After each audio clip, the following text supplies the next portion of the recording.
Hora H do Agro. Oferecimento. Ihara. Agricultura é a nossa vida. Ihara. Consórcio Magi. Volkswagen Caminhões e Ônibus.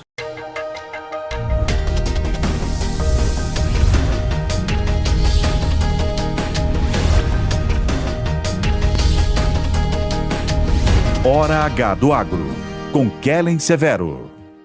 Olá, sejam muito bem-vindos ao Hora H do Agro. Nos destaques de hoje, você vai ver que a Ucrânia invadiu uma área da fronteira com a Rússia e o país de Putin contra-atacou no porto ucraniano de Odessa.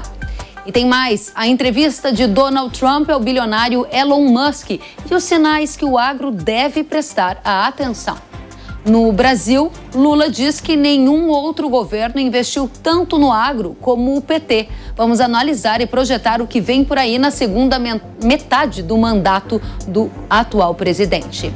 E mais, um novo El Niño. O que é o novo padrão climático e como ele afetará a agropecuária brasileira? É uma descoberta da ciência e a gente vai detalhar por aqui.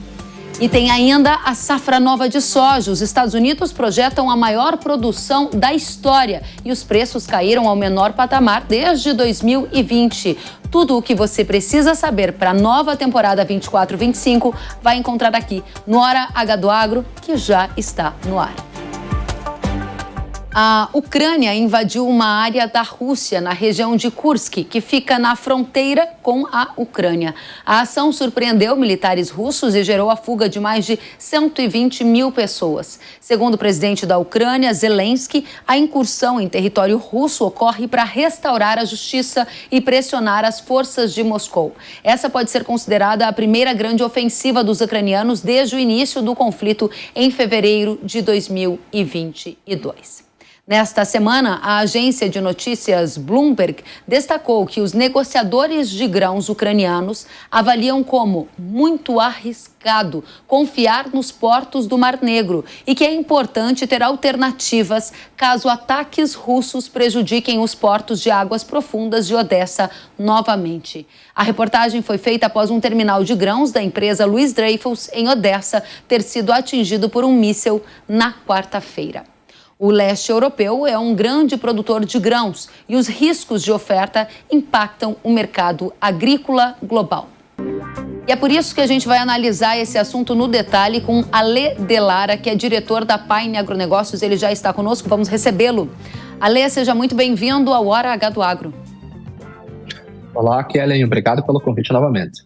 Alê, a primeira pergunta para você é: qual é a importância desse momento que estamos vivendo? O mercado agrícola está colocando no preço algum risco adicional de diminuição da oferta de grãos do leste europeu em função dos ataques ao porto lá de Odessa e também da incursão da Ucrânia na Rússia?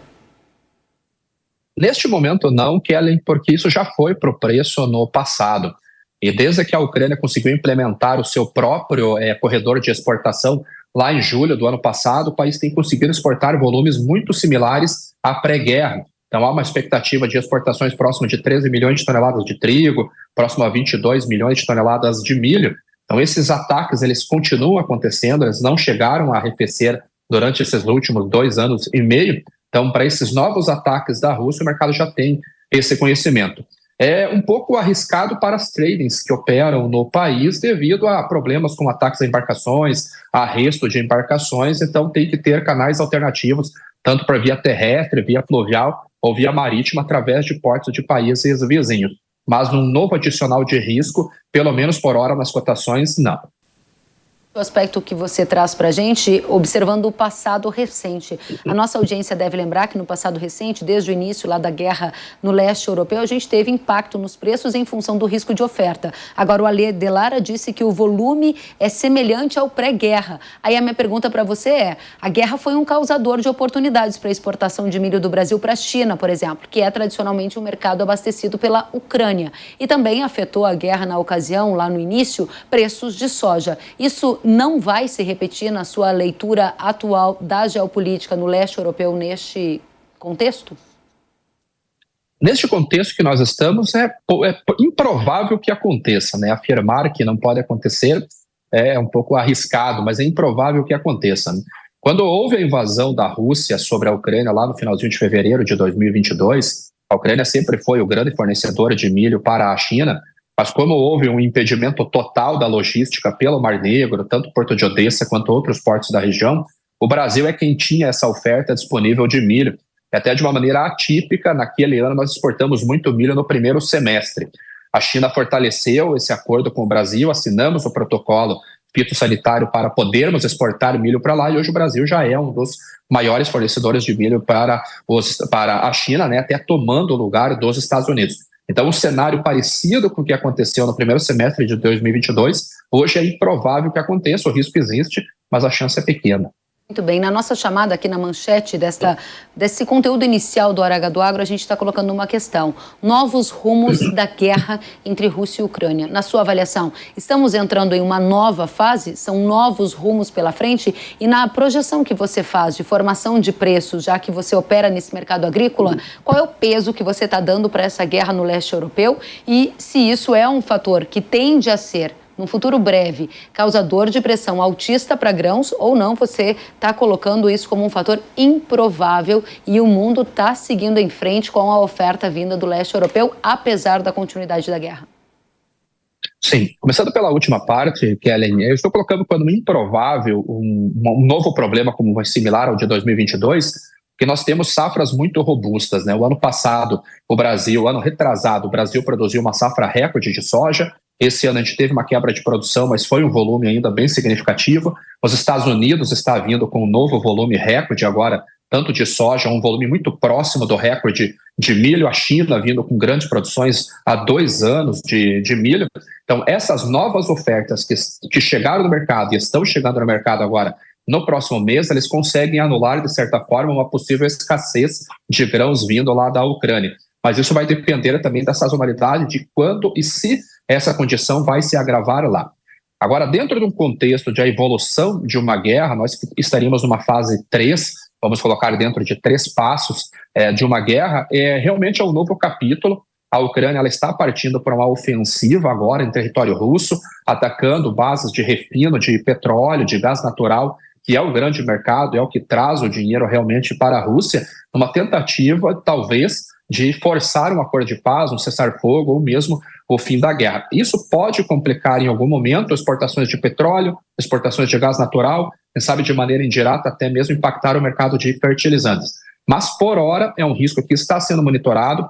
O mercado como um todo tem colocado pouco prêmio de risco nessa condição, mas certamente ele está de olho. Até porque, olhando para commodities energéticas, as atenções maiores estão para o Oriente Médio, já que o Golfo Pérsico tem uma relevância maior do que o Mar Negro na exportação de petróleo e gás natural. Muito bem, para a gente fechar o raciocínio desse primeiro bloco da nossa conversa, geopolítica importa para o agro. Nesse momento você está colocando um aumento de risco mais no Oriente Médio e impactos potenciais nas commodities energéticas, é exemplo do petróleo, e menos probabilidade de impacto de alta de preços em grãos em função de um agravamento ou de uma diminuição da oferta dos países do leste europeu. Esse é o cenário base que você traz para a nossa audiência? Sim, exatamente isso. Até mesmo o trigo agora, a França acabou de colher uma das piores safras desde o início dos anos 80 e não teve grande relevância nos preços, justamente porque outros países estão vindo com produções completas, conseguem suprir esse déficit deixado pelo leste europeu. Então o risco geopolítico maior está realmente nas commodities energéticas e olhando mais para o Oriente Médio do que para o leste europeu. Excelente. Ale Delara, fique com a gente, vamos trocar de tema e eu te chamo em poucos segundos. É porque o candidato à presidência dos Estados Unidos, Donald Trump, concedeu uma entrevista nesta semana ao bilionário Elon Musk, o dono do X e de empresas como a Tesla e a SpaceX. Para o agro, alguns pontos importantes foram citados na conversa. O primeiro é que Trump afirmou que é uma loucura, nas palavras dele, agricultores não poderem seguir com as atividades e terem que se desfazer dos seus animais. A resposta aconteceu após Elon Musk questioná-lo sobre o aquecimento global e dizer para deixarem os agricultores em paz. Trump também criticou o alto protecionismo europeu e citou que os agricultores, assim como o setor de automóveis, não conseguem colocar os produtos no bloco e é difícil fazer negócios por lá.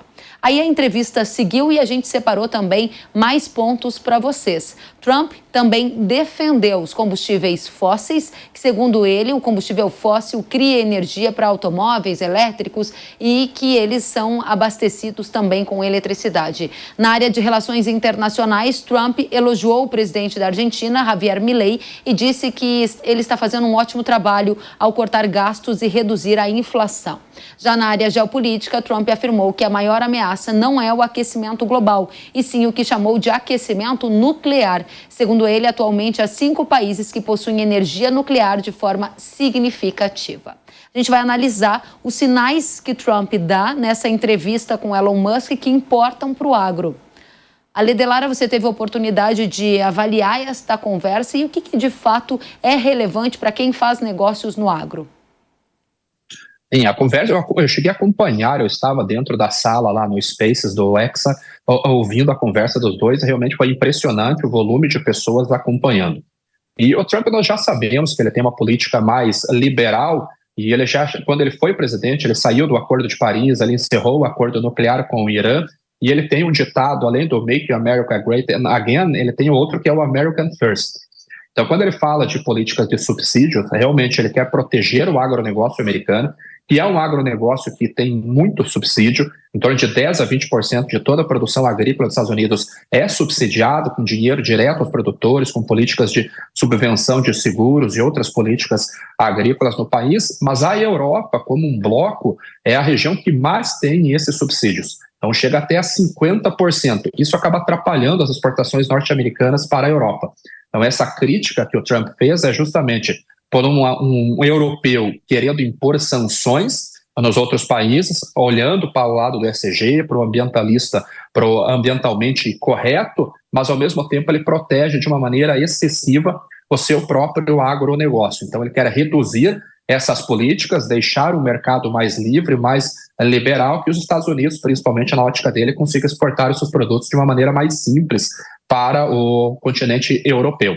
O Brasil ele pode ter impacto porque, às vezes, medidas protecionistas que o Trump possa implementar trará compradores para o nosso país, visto que a China já está fazendo. E o agronegócio brasileiro ele pode ser muito beneficiado, mesmo sendo o agronegócio menos subsidiado, um dos menos subsidiados do mundo, né? Hoje o subsídio que chega para nós é em torno de 1% a 3% da produção agrícola. Então, comparado com os Estados Unidos e com a Europa, praticamente o produtor nosso tem que sobreviver com o próprio dinheiro. Muito bem, então o cenário base que você pega de traços do potencial governo Trump, caso ele for eleito, é um aumento de protecionismo com a China, trazendo eventualmente uma vantagem competitiva para o Brasil nos produtos em que eles disputam esse mercado. Grosso modo, esse é um dos principais fatores de impacto no mercado agrícola que você destaca.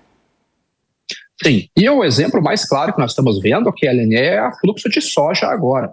Mesmo nós estamos nas portas da entre-safra para iniciar o plantio de soja, e os Estados Unidos começando a colheita nesse início, as vendas de soja hoje são as mais baixas das últimas 2 décadas, porque o comprador chinês ainda está originando no Brasil. Então, eu acredito que dentro desse cenário, desse trade war, dessas possíveis novas medidas protecionistas, se o Trump for eleito presidente, já está trazendo a China como maneira segura a continuar a manter as suas compras de soja aqui no Brasil. Isso tem influenciado os prêmios de exportação do nosso produto e tem influenciado as cotações da Bolsa de Chicago, que estão aí nas mínimas de 2020, né? Pré-pandemia, quase pré-pandemia, cotações estão baixas que estão nesse momento. Tema que a gente vai abordar também nessa edição do Hora H do Agro. Quero agradecer inicialmente a Ale Delara, da Paine Agronegócios. Volte sempre, um prazer recebê-lo. Obrigado, Kelly. Até a próxima. E o presidente Lula afirmou nesta semana que nenhum outro governo colocou tanto dinheiro na agricultura como os governos do PT. Vamos acompanhar. As pessoas do agro que não gostam de mim, as pessoas do agro não gostam do PT, as pessoas do agro não gostam de muitas coisas, não gostam do Sem Terra, não gostam da CUT, ou seja...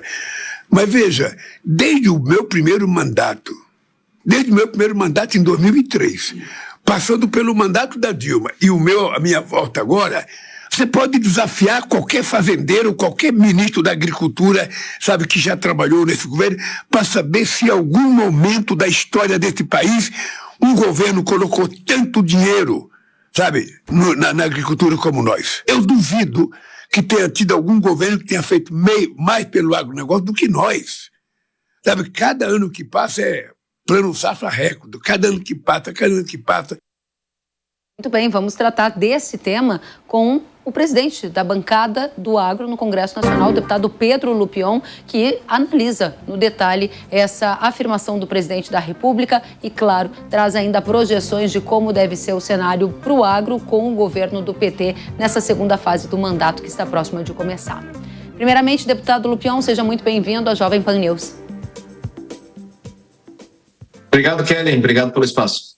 Primeira pergunta é: o governo do PT foi, de fato, o que mais investiu no agro, como diz o presidente Lula? O problema do PT é esse, né? Eles mentem e eles acreditam na própria mentira, né? Aquela mentira que vai sendo muito repetida até se tornar uma verdade. Eles insistem muito em falar isso, né? Em falar do maior plano safra, de falar do maior investimento, de falar que é o governo que mais põe dinheiro, quando a gente sabe que a realidade não é essa, né? E não adianta só dizer, tem que ter gestos práticos e fáticos que realmente demonstrem boa vontade com o setor. Ao mesmo tempo que falam isso sobre o plano safra, por exemplo, a gente sabe que o que custa para o governo de um plano safra são as equalizações de juros, né? Não adianta nada a gente ter praticamente 16 bi de equalização se a gente coloca juro positivo em diversas das linhas do plano safra, mesmo o plano safra que não prevê nem R$1 de seguro por enquanto, e a gente sabe a necessidade de seguro agrícola, principalmente quando esse mesmo governo que se diz amigo do agro cortou quase 40% dos beneficiários do Proagro, que é o seguro obrigatório. E esse mesmo governo que fala que nunca botou tanto dinheiro, nunca cuidou tanto do agro, ninguém nunca tanto fez isso, é o mesmo governo que bota o MST dentro do Palácio Planalto e faz com que a gente tenha que conviver com insegurança jurídica e um desrespeito total ao direito de propriedade, seja por invasores, seja por indígenas invasores, seja por todas as questões fundiárias que a gente enfrenta no país. Então, o desafio é grande, mas eles insistem em tentar comandar essa narrativa. Quais foram as decisões mais importantes do atual governo Lula que beneficiaram o agro? Você destacaria alguma? Veja, a gente tem alguns avanços importantes e coisas que a gente apoiou, inclusive, como aconteceu agora nessa semana. Nós acabamos de aprovar emergencialmente um plano de auxílio para a defesa agropecuária, tema super importante, né? Nós somos um player mundial importante de exportação, não só de commodities, mas principalmente de proteína animal, né? A gente tem essa responsabilidade, nós conduzimos isso dentro do Congresso, nós que eu digo a nossa bancada, o relator foi o deputado Tião Medeiros, que é aqui do Paraná, inclusive. Nós avançamos com questões importantes como a regulamentação do autocontrole das atividades agropecuárias, projeto que começou lá atrás com a ministra Tereza Cristina e que foi aprovado pelo Congresso e que agora nós temos esse posicionamento do Ministério da Agricultura nessa regulamentação. Então tem pontos que a gente sempre tem uma posição muito clara como bancada. A gente tem que pensar no nosso setor. Quando as coisas são boas para o nosso setor, a gente aplaude, elogia e ajuda a fazer. Quando são retrocessos ao setor agropecuário, nosso papel é criticar e combater. E é isso que a gente tem feito. Qual é o maior retrocesso do atual governo Lula que impacta o agro diretamente?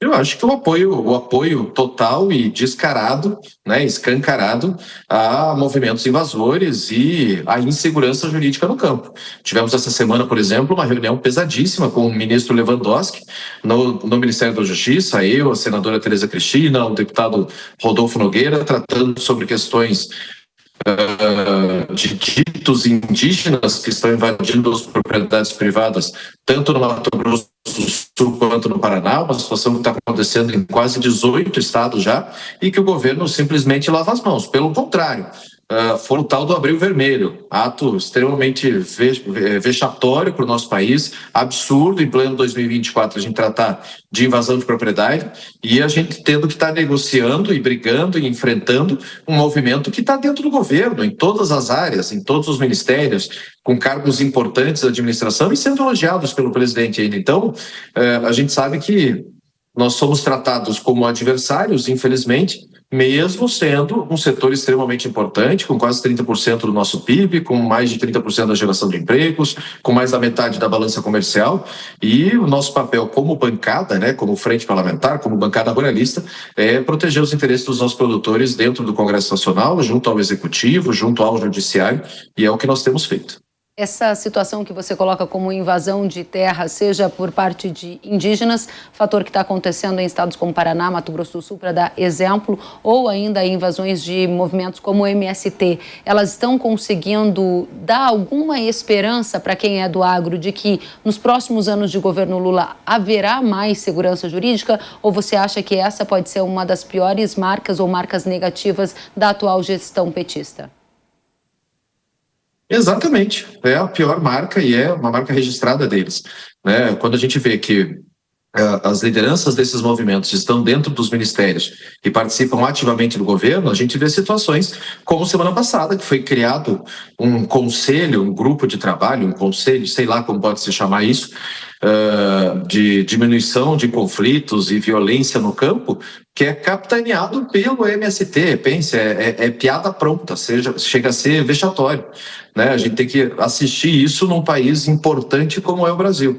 Então eles têm isso no seu DNA, na sua essência, e infelizmente o PT e o presidente Lula têm uma maneira de agir de sempre jogar para dentro da sua bolha, né? Sempre jogar para dentro da sua torcida, né? Eles falam que ajudam o agro, que estão parceiros do governo, que são parceiros do setor, que estão ajudando, mas por trás, né, e em outras áreas do governo, sempre retrocessos em relação ao nosso setor. E repito, Kelly, nossa vontade não é fazer oposição por fazer oposição. Nossa vontade é defender os interesses do setor produtivo brasileiro, e para isso a gente tem que usar toda a nossa força como bancada, e é o que nós temos feito.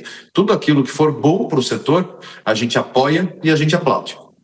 Bem, dentro desse cenário do que é bom para o setor, apoia e aplaude, tenho duas questões que eu gostaria de saber como a bancada do agro pretende trabalhar dentro desse contexto do atual governo Lula. A primeira delas é: vocês acharam suficiente as medidas do governo federal para socorrer os agricultores atingidos pelas enchentes no estado gaúcho? Não, absolutamente. Inclusive, nos posicionamos claramente em relação a isso, né? Tanto a medida provisória quanto o decreto que saiu em seguida e os novos textos que foram apresentados são muito aquém do que o produtor gaúcho merece, e a gente tem trabalhado, né? Participei das mobilizações de produtores lá do Rio Grande do Sul, eles estiveram em Brasília na semana passada. Aliás, a bancada gaúcha tem feito um trabalho espetacular em relação a isso, né? Dentro da nossa frente parlamentar, o deputado Alceu Moreira, o deputado Zucco, o deputado Van Hatten e o deputado Afonso Ram têm agido mais fortemente nesse sentido, para que a gente consiga, através de emendas e através da articulação do texto, fazer com que efetivamente essa medida provisória socorra os produtores que não têm como se reerguer, né? Nós estamos falando de áreas completamente destruídas, de terras lixiviadas, de granjas que foram totalmente destruídas, e que o produtor precisa ter condições de se erguer. Aliás, todos nós devemos isso ao Rio Grande do Sul, né? Todos nós somos um pouco gaúchos, né? Eles saíram lá de baixo e colonizaram boa parte das fronteiras agrícolas do nosso país, e a gente precisa valorizá-los. Infelizmente, o governo até agora não mostrou a força que tem para auxiliar os nossos produtores. Outro tema que é fruto de alguma visão antagônica, a depender de quem analisa, é a reforma tributária do atual governo Lula. Há quem diga que ela será uma reforma neutra, ou seja, não aumentará o volume de impostos para o setor agropecuário, e há quem, ao analisar mais profundamente o texto que está no Senado, diz que não é bem assim, que olhando no detalhe o setor pode sim pagar muito mais impostos. Qual é a visão da bancada do agro? Veja, a nossa bancada não tem conforto nenhum com a reforma tributária. Nós fomos críticos o tempo todo em relação ao texto apresentado, desde que começou a tramitação lá da PEC 45, e trabalhamos muito fortemente para tentar chegar nessa neutralidade que você se refere. Nós avançamos em pontos extremamente importantes, como, por exemplo, a redução de 60% da alíquota para a produção de alimentos, o produtor rural com até 3.600 de faturamento isento do pagamento de tributos, nossos insumos agropecuários também na redução, o impedimento para que os insumos estivessem no imposto seletivo. Trabalhamos também com a diferenciação tributária dos produtores integrados, e é extremamente importante a gente falar disso, porque são os produtores de frango, produtores de suíno, que exportam e produzem boa parte da carne consumida no mundo. No cooperativismo, soluções extremamente importantes para respeitar efetivamente o ato cooperativo. Então, nós tentamos ao máximo fazer com que ela se tornasse neutra, sem contar as questões principais em relação ao consumidor, que é quem vai pagar esse novo tributo efetivamente, é lá no final da cadeia, que é a questão da cesta básica, né? A inclusão das carnes, e vamos deixar o discurso político de lado, mas a inclusão da proteína foi colocado pela nossa bancada. O PLP 53 é da nossa autoria, inclusive eu que eu assino, né? Então a gente trabalhou muito para que as proteínas animais pudessem estar também na cesta básica, além de outros tantos produtos. Por exemplo, estava previsto o óleo de milho, não estava óleo de soja, estava óleo de babaçu, não estava óleo de soja, o extrato de tomate, que está no Brasil inteiro na cesta básica, ficou de fora, a gente precisou colocar num texto adicional. Então são vários pontos que a gente está trabalhando para tentar amenizar essa reforma. Agora, reitero, no Senado há um grande desafio da manutenção desses avanços que nós tivemos na Câmara e depois volta para a Câmara para a gente ter que fazer tudo de novo, que eu imagino que o Senado vai mudar bastante coisa. Deputado Pedro Lupion, quero agradecer pela presença, deputado pelo PP do Paraná e presidente da Frente Parlamentar da Agropecuária, que é a maior bancada do Congresso Nacional. Agradeço pela presença, volte sempre. Obrigado, Kelly. Um grande abraço a todos vocês. A você também.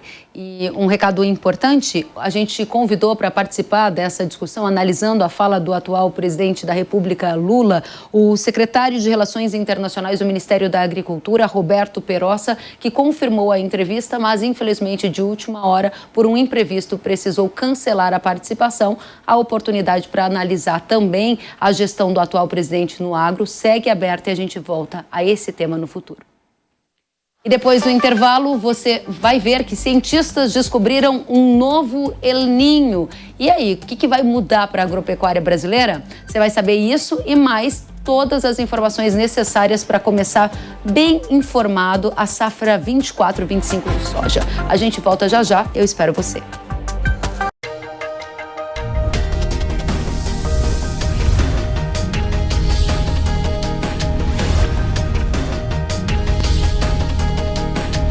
Hora H do Agro, com Kellen Severo.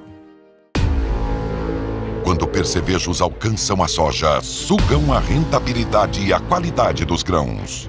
Mas essa ameaça tem uma solução graças a Zeus. Inseticida Irrara com tecnologia inédita que controla os percevejos de forma nunca antes vista. Eleve seu poder de controle com Zeus. Produto de uso agrícola. Venda sob receituário agronômico. Consulte sempre um engenheiro agrônomo. Zico, eu tenho a dica certa para você que não leva apenas sua carga, mas impulsiona o progresso. O consórcio MAGE Volkswagen Caminhões e Ônibus é ideal para ter seu caminhão novo, aumentar ou renovar a sua frota. Zero de entrada, parcelas a partir de R$ 2.800 e aqui o cartão vermelho é para os juros. Dê o primeiro passo para essa vitória. Consórcio MAGE Volkswagen Caminhões e Ônibus, a estrada da conquista começa aqui.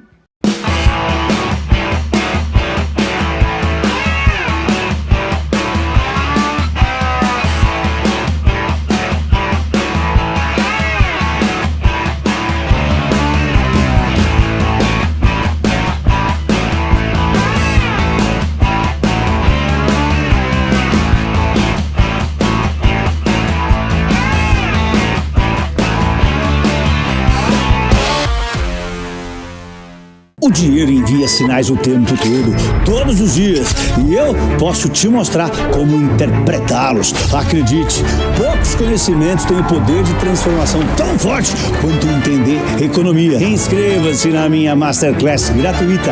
Aprenda a língua do dinheiro e transforme a sua capacidade de tomar decisões financeiras. Acesse o site da New Cursos, se inscreva para participar dessa jornada transformadora. Vem, Torinho!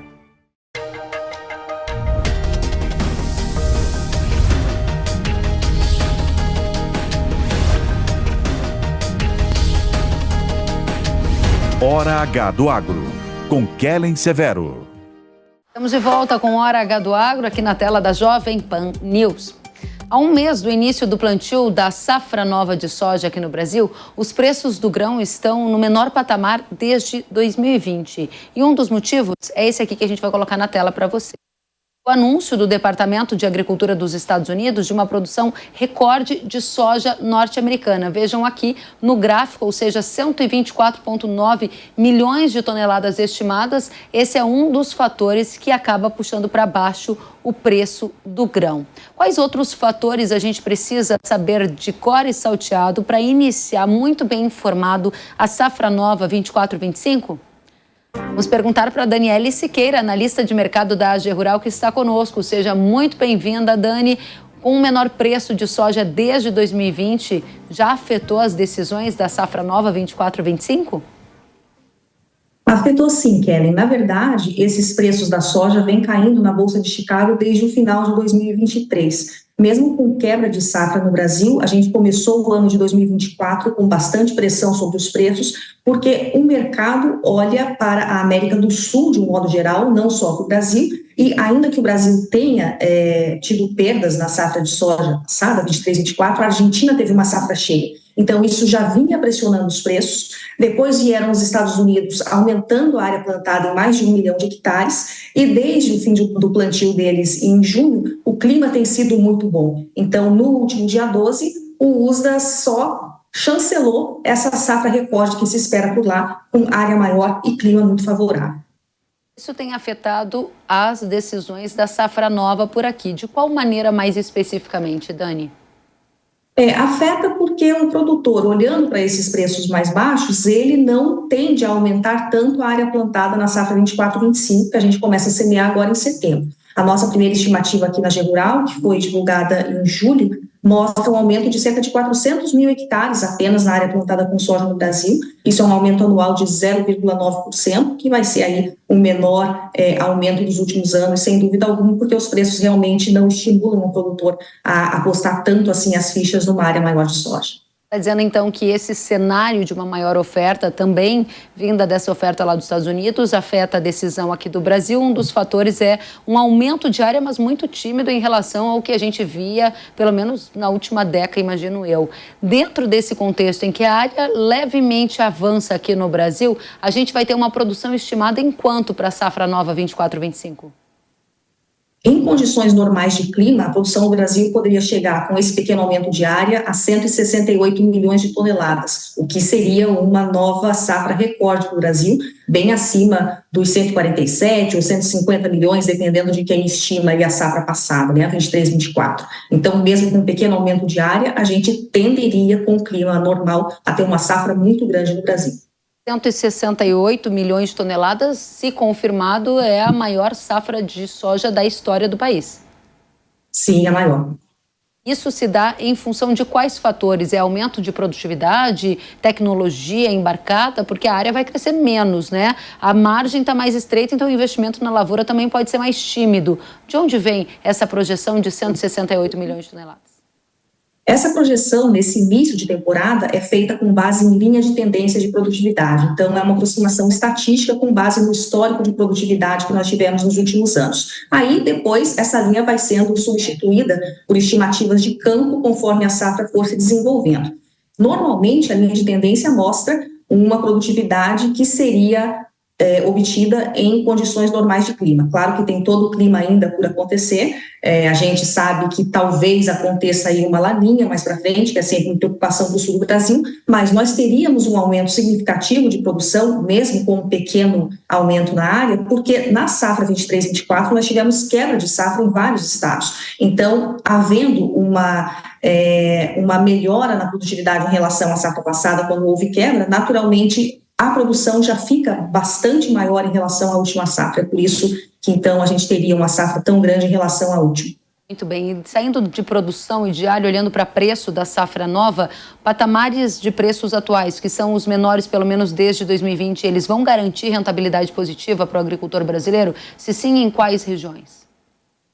Vai depender também do tamanho da produtividade que os produtores conseguirem, porque a rentabilidade é sempre o resultado de preço e produtividade. Como na safra 23-24 os preços não foram exatamente altos, né, os preços médios de comercialização, e a produtividade foi mais baixa em vários estados, então nós tivemos uma rentabilidade bem mais baixa na safra 23-24. Se na safra 24-25, mesmo com preços menores, mais ou menos nos patamares que nós estamos hoje, se a produtividade for melhor, nós conseguiremos uma rentabilidade um pouco mais alta até, na maioria dos estados, do que na safra 23-24. Mas claro que isso vai depender do tamanho da produtividade e do rumo que os preços vão tomar daqui em diante. Para a gente fechar, Dani, quais são os 3 principais riscos para esta safra de soja que vem aí?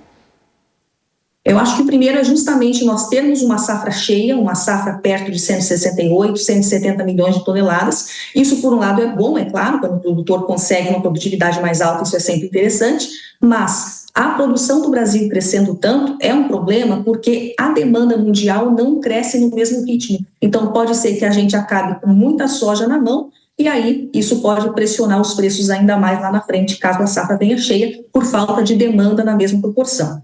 O segundo risco, ainda atrelado a um cenário de safra cheia, seria o nosso ritmo de comercialização antecipado da safra 24-25, que não está assim tão acelerado, e é compreensível, já que os preços têm caído, o produtor realmente segura, mas se a gente tiver uma safra cheia, por colher uma safra cheia no começo de 2025, e a gente ainda continuar com uma comercialização tão lenta como nós vemos tendo, pode acontecer uma pressão grande sobre os preços, como aconteceu mais ou menos em 2023, quando os prêmios de exportação caíram muito, e aí a gente tem safra cheia, mas preço pouco remunerador. E um terceiro risco, eu diria que aí, olhando no outro extremo, seria a gente ter, de novo, problemas de produtividade no sul do Brasil. O Paraná, principalmente, já teve perdas nessa safra, e a gente sempre fica com um pouquinho de medo quando aparece uma laninha no cenário. Não sei ainda se vai acontecer, isso eu deixo para os meteorologistas, mas aí nós teríamos um risco de safra menor em alguns estados, especialmente no sul do Brasil, por questões climáticas, e isso não necessariamente significaria preços mais altos, porque a gente já teve essa experiência agora na safra 23-24, mesmo com produção menor no Brasil, os preços caíram, porque no mundo a oferta de soja é bastante ampla. Muito bem, são várias questões para a gente colocar. Rapidamente, a última é o dólar. O aumento do risco fiscal tem empurrado o dólar para patamares, em alguns momentos, mais próximos de 6. Isso anima alguns agricultores de pensar que a saca em reais pode se valorizar mais num futuro não muito distante. Qual é a sua opinião? Concordo plenamente, a gente tem visto, viu em julho, viu no começo de agosto momentos bons para comercialização tanto da soja disponível quanto da soja futura, por conta do dólar mais alto. A tendência, aparentemente, devido às questões fiscais do Brasil, é que o dólar continue firme, e o produtor deve aproveitar esses momentos de preços mais altos para vender um pouco da sua nova safra, claro que não esperando que os preços cheguem a patamares irreais, mas quando o produtor conseguir perceber que os preços estão subindo, é interessante fazer um pouquinho. Se Chicago não ajuda, pode ser que o câmbio ajude nos preços irreais, e aí são bons momentos para avançar um pouquinho na comercialização. Dani, estamos mais bem informados para começar a safra nova que vem aí no Brasil, plantio em cerca de um mês. Agradeço demais a você, a AG Rural, volte sempre. Eu que agradeço, Kelly. Um abraço. Obrigada, Daniele Siqueira, analista de mercado da AG Rural Commodities. E cientistas divulgaram a descoberta de um novo padrão climático que está sendo chamado de Novo El Niño. O estudo afirma que esse padrão ocorre no Oceano Pacífico, em uma região perto da Austrália e a Nova Zelândia, e se espalha por todo o hemisfério sul. Segundo a publicação, o processo começa com o aquecimento das águas do oceano, causando impactos na atmosfera. E por ter uma formação semelhante, esse novo padrão climático está sendo chamado de Novo El Niño. Esse assunto muito nos interessa e a gente quer saber como ele impactará na agropecuária brasileira. Gilvan Sampaio, coordenador-geral de Ciências da Terra do Instituto Nacional de Pesquisas Espaciais, é o nosso convidado. Gilvan, seja muito bem-vindo ao Hora H do Agro. Muito obrigado.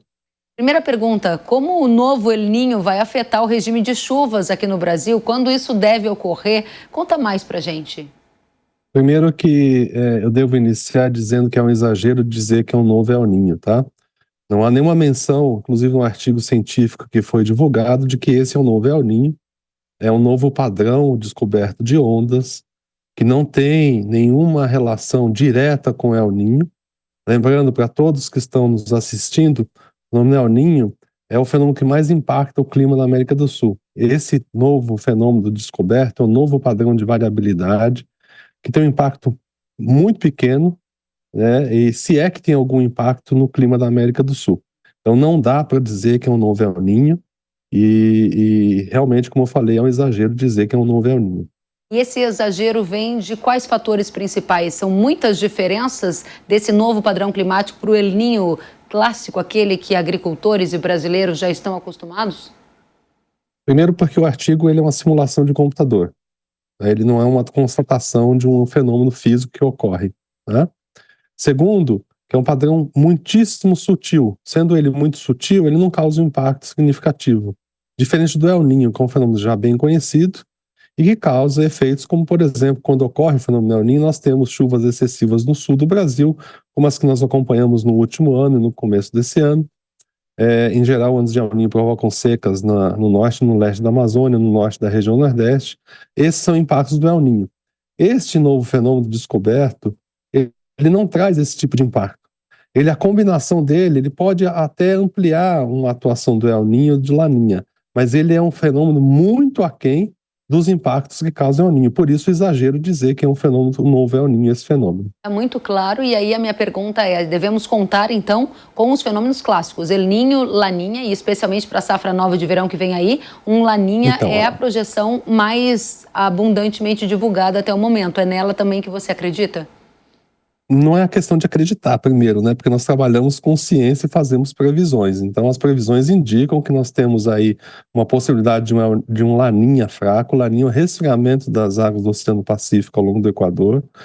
Ainda há divergência entre os modelos que estão prevendo, né? Alguns modelos colocam com um pouco mais de intensidade, outros com menos. Tudo indica que será um Laninha de fraca intensidade. Mas mesmo sendo Laninha de fraca intensidade, nós podemos esperar algum déficit de precipitação no sul do Brasil mais para o final do ano, principalmente nos meses aí de novembro, dezembro e janeiro.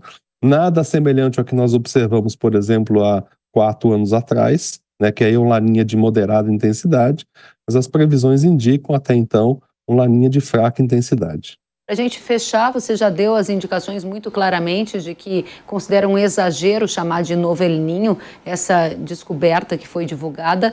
O que nós devemos contar em termos de setor agropecuário são com os fenômenos clássicos, Laninha, El Niño, e para essa temporada de mais curto prazo, a previsão que é a mais preponderante divulgada por diferentes institutos, é de um Laninha de fraca intensidade e que vai começar a ter efeitos ainda nesse segundo semestre, Gilvan? Exatamente, é um Laninha de fraca intensidade, e lembrando que os principais impactos desse Laninha, ele, como é de fraca intensidade, ele não está configurado ainda, primeira coisa, o Laninha não está configurado. Em se configurando, ele leva algum tempo para agir. Então nós deveremos ter um impacto desse Laninha de fraca intensidade somente mais no final do segundo semestre. Gilvan Sampaio, agradeço demais, coordenador-geral de Ciências da Terra do Instituto Nacional de Pesquisas Espaciais. Volte sempre à Jovem Pan News. Obrigada pelas suas informações. Muito obrigado. Até a próxima. O governo federal publicou nesta semana um decreto que detalha a ajuda aos agricultores do Rio Grande do Sul afetados pelas enchentes. Para quem teve perdas iguais ou acima de 30%, o decreto prevê um desconto de 30% na liquidação de parcelas de custeio e desconto de 24% na renegociação para quem apresentar uma declaração aprovada por um conselho municipal. Para o agricultor que apresentar laudo técnico, o desconto na liquidação de parcelas e para a renegociação vai ser equivalente ao percentual de perdas, limitadas a alguns valores que vocês podem acompanhar nesta tela seguinte. No caso das dívidas de investimento, para quem teve perdas iguais ou acima de 30%. O agricultor que apresentar a declaração de perdas vai ter desconto de 30% na liquidação de parcelas. E no caso de renegociação, vai haver aplicação de desconto de 24%. Se o agricultor apresentar o laudo técnico, o desconto na liquidação de parcelas e para renegociação vai ser equivalente ao percentual de perdas. E aí, segue em frente, para quem teve perdas iguais ou acima de 60%, vai haver um desconto para liquidação ou renegociação do custeio, investimento e industrialização de até 120 mil em contratos individuais, grupais ou coletivos. No caso de cooperativas, o desconto para liquidação ou renegociação de até 10 mil por cooperado. Vale destacar que agricultores que tiveram perdas abaixo de 30% ficaram de fora desse socorro do governo. A gente lembra também que nesta semana o governo prorrogou o pagamento das dívidas dos agricultores, o prazo para o pagamento que venceria em 15 de agosto. Agora, o novo prazo é 16 de setembro. E vamos em frente porque tem mais episódios especiais das minhas viagens pelo Brasil, conhecendo de perto cada cooperativa agrícola. Hoje, a vez é da Coamo. Vamos acompanhar. Eu verdadeiramente desejo que todos que têm um pãozinho na mesa, a margarina no pão, o óleo de soja para fazer a sua refeição do dia a dia, tenham pelo menos uma vez na vida a oportunidade de conhecer o interior do Brasil. O interior que produz e prospera, que é onde começa essa história, a história do alimento que chega na nossa mesa. É transformador. São 7 da manhã, eu tô aqui na praça da cidade. Coamo é o destino de mais um episódio do Agricultor Todo Dia. Vamos junto? Chegamos, ó, com chuva. Haroldo, que satisfação conhecê-lo. Satisfação é minha. De 79 produtores no início, para quantos cooperados agora? 32 mil, arredondando. Qual é a emoção que vem no seu coração? A gente fica satisfeito, né, de poder ter chegado aqui. Eu defino o cooperativismo como o melhor sistema de desenvolvimento do quadro social. E no agronegócio, eu acho que é o principal exemplo, onde a cooperativa consegue reunir, né, e consegue transmitir novas tecnologias. Então, a produtividade, né, que saía aí para soja, assim, bem no começo, né, 70 sacos por alqueire, né, hoje chega a 200 sacos. É o milho, 150 sacos, hoje chega a 500, 600 sacos por alqueire. As maiores produtividades. E eu sempre digo uma coisa de cooperativismo, é muito difícil tocar, né? Mas o que vale para uma cooperativa ir para frente é a credibilidade do quadro social na sua diretoria. Aqui era uma região de terras extremamente fracas, né, terras ácidas, não produzia nada aqui. Chamava terra dos 3S, sapê, samambaia e saúva, ou seja, tudo coisa ruim. E 79 agricultores numa fase de transição, onde a madeira tinha se acabado e a terra não valia nada. Como é que nós vamos fazer a viabilidade disso? Sozinho não dá. Olha, nós vamos nos juntar e buscar investimento no banco. Nós vamos nos juntar e construir um armazém. Nós vamos nos juntar e ter volume para fazer comercialização. Continua sendo assim. A cooperativa só avança bem quando o cooperado está junto. Trabalhar somente com a commodity é perigoso, as margens são muito apertadas. Então todos esses produtos já têm uma indústria. Temos fiação de algodão, temos 2 moinhos de trigo, temos 3 indústrias de processamento de soja, temos 2 refinarias, uma produção de margarinas e gorduras, e nós fazemos o porta a porta. Fretamos navio e entregamos na porta do nosso cliente na Europa. E isso com garantia de não desmatamento, origem de área não desmatada e com total rastreabilidade. Aqui a gente vê mais um passo na direção de comprovar a origem do produto brasileiro livre de desmatamentos. Essa aqui é a tão famosa rastreabilidade que todo mundo está pedindo. Só que nós fizemos uma rastreabilidade aliada à garantia de não desmatamento. Então, cada cliente tem condições de avaliar, navio a navio, o que ele está recebendo. Essa propriedade, você avalia se houve ou não desmatamento recente nela. Isso aí é algo que realmente veio a esclarecer bastante e dar essa segurança de que quem está consumindo lá está recebendo um produto que não é oriundo de área desmatada recentemente. É mais do que uma certificação, é uma comprovação de que aquela área está seguindo todos aqueles itens que o cliente, por exemplo, da Europa, está desejando obter no alimento que eles consomem lá.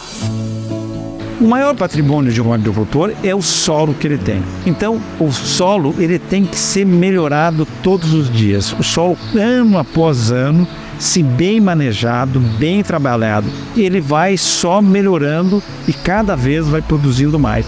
Todo bom agricultor, todo bom engenheiro agrônomo é um ecologista por natureza, porque a gente procura entender a natureza e, entendendo a natureza, trabalhar ela da melhor maneira possível para que ela nos devolva isso em produtividade e alimentos de qualidade. Então, logo no começo da Coamo, a Coamo já montou essa fazenda experimental que tem como objetivo testar todas as tecnologias geradas pelas instituições de pesquisa, pelas universidades, pelas empresas. Nós testamos aqui na fazenda experimental, adaptamos e transferimos para os nossos cooperados. Então a Errara tem a missão de trazer esses produtos para os agricultores brasileiros. E a Coamo é uma parceira que faz com que esses produtos da Errara cheguem até o agricultor, para que ela realmente leve ao agricultor a melhor tecnologia, essa tecnologia de ponta, com uma recomendação adequada para cada região. Uma das forças da Coamo é a transformação, e é por isso que a gente vai agora para o Parque Industrial, que é onde tudo isso acontece. Então tudo aquilo que nós produzimos de semente de soja, trigo e aveia preta, nós analisamos aqui no laboratório. Nós temos inúmeros testes que nós fazemos justamente para ter essa garantia da qualidade. Fazemos análise de pureza, testes de germinação em rolo papel, principalmente nós fazemos a germinação em areia, fazemos os testes de envelhecimento acelerado, pensando no teste de vigor, para que o nosso cooperado, na hora de receber essa semente lá no campo, ele tenha lá a garantia, a certeza de que ele vai estar levando um bom resultado até o campo. É aqui onde os agricultores fazem os negócios. Eles compram fertilizantes, compram defensivos e também recebem orientações técnicas. A gente vai ver tudo isso de perto. Então é aqui, para mim, onde tudo inicia e tudo finaliza. As aquisições dos meus insumos, as orientações, porque o mais fácil, Kelly, é produzir. O mais difícil é tomar todas as decisões. E é aqui que a gente toma essas decisões juntos e finalizamos bem juntos. Então, de 32 mil cooperados, mais de 70% são pequenos. E ele é um produtor de margarina, é um produtor de óleos de soja. Para que você for na prateleira pegar um produto para seu consumo, é você pensar naquilo que você está levando, né?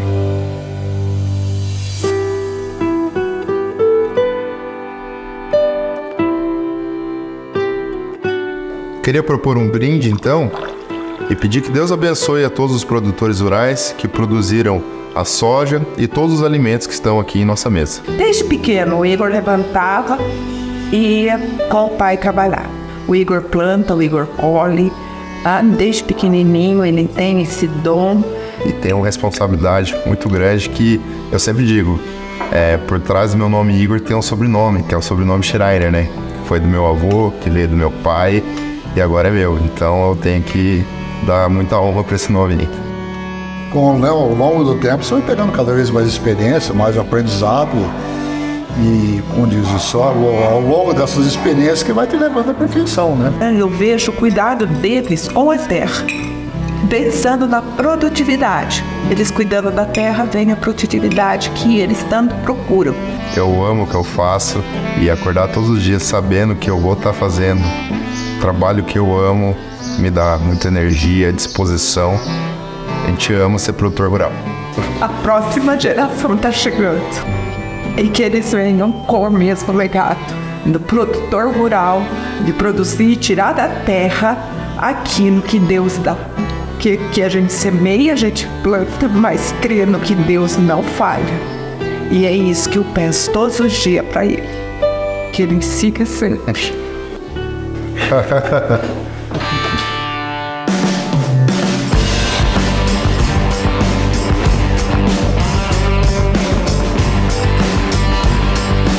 É um ano com maior quantidade de chuva, né?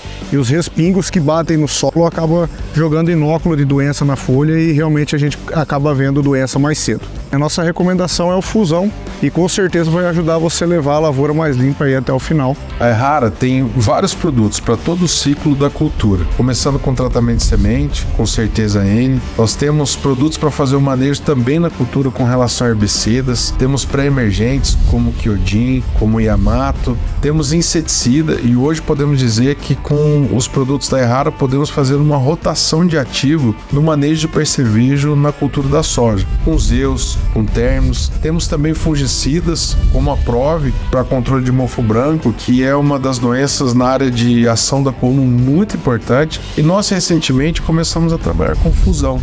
E o mais novo lançamento de fungicida da Errara na cultura da soja, que é o Sugoi, um fungicida completo, uma mistura de vários ativos e já com protetor na formulação.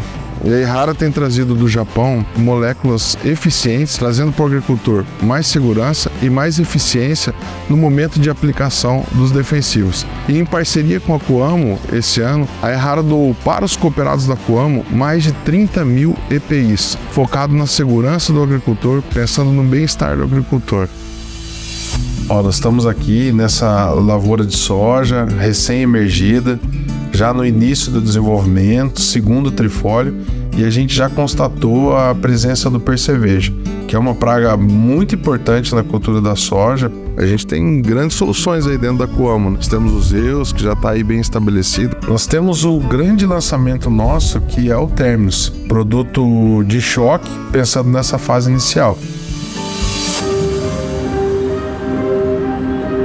É muito bom quando a gente volta para um lugar em que a gente já esteve antes e vê aquele lugar mais desenvolvido, mais próspero. E foi o que eu vi aqui em Campo Mourão. Porque quando tem cooperativa, a riqueza ela se espalha, ela não fica concentrada. A cooperativa corrige muita desigualdade social. A cooperativa ela desenvolve economicamente e traz o desenvolvimento social junto.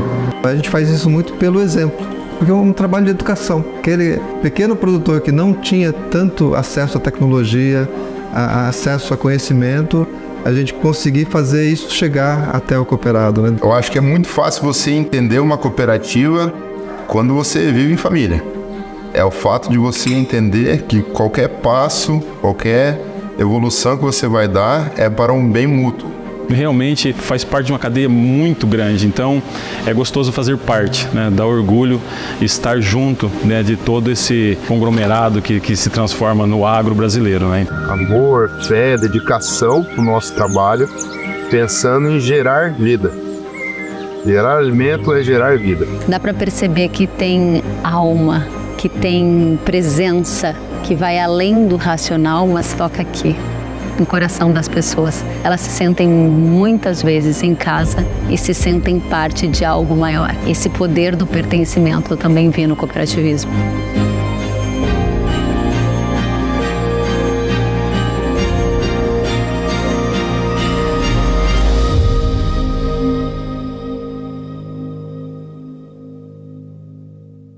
Muito bom. E agora eu tenho um recado para você.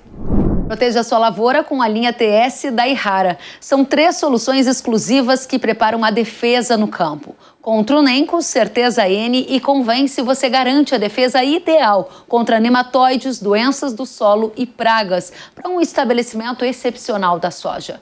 Prepare-se para colher resultados incríveis.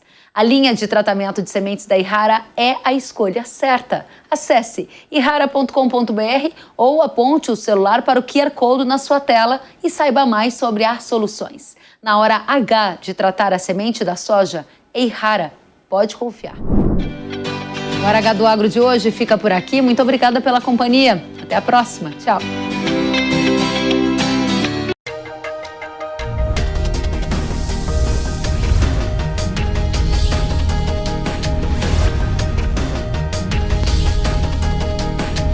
Hora H do Agro, com Kellen Severo.